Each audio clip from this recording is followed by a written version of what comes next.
So the thing about these winds, wind can pick up any time out of the blue and they could have another hurricane fly in there. And the hurricane now, instead of stopping at the coastline, is going to run all the way through there. The same hurricane that was sinking three of those great big tugboats, which absolutely positively should not be able to sink. It takes an extraordinary wind to lean them over and let them fill up. That could happen. And I've been on the ocean in that kind of, I've been out there in 100 mile an hour, 100 mile per hour winds many times. So if you have the heavy winds show up anywhere there, it's going to drown all these animals, which are going to drown anyway. They can't lie down. Like, we've lost the plot. They were abandoned, right?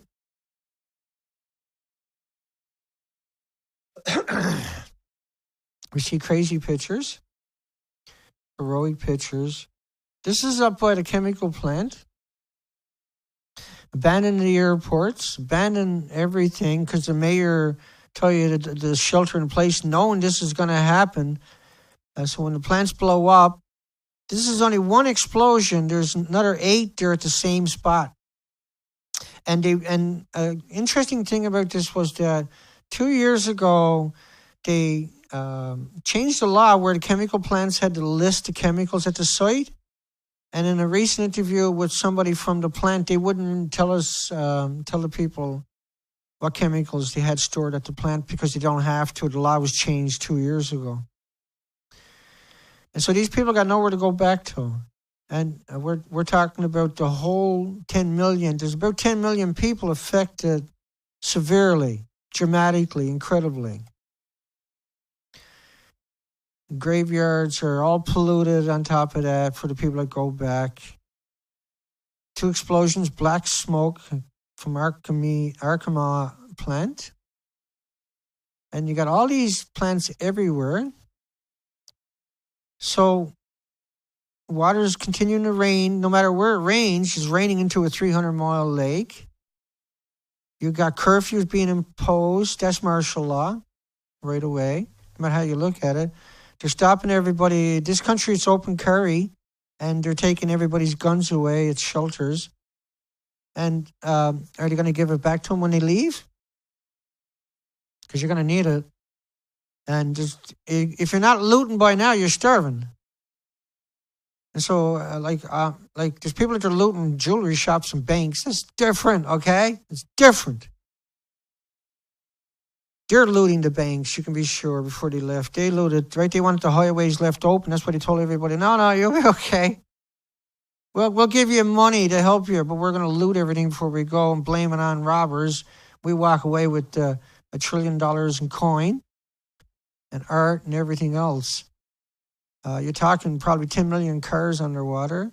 You're talking city after city after city after city after city after city after city after city. It's just unbelievable. And then this is one of the biggest densely packed places on the planet for this stuff. Oh, yeah. Right in the path of multiple hurricanes all the time anyway. Everything blown away or washed away, yeah? All right, Jesus, boy. And now you got to wear this because it's like barbecue smoke. And there were just so many ludicrous assertions from the lobbyists, like the nuclear lobbyists, the chemical lobbyists. Look, you can't deny the pictures. Everything is in desperation mode. So this, where the chemical plant is, this whole area is all industrial. One goes, they're all going to go, aren't they? That's how that works down there. Endless animals abandoned. The media is not given. None of them have come out and criticized the barbecue smoke assertions. Nobody.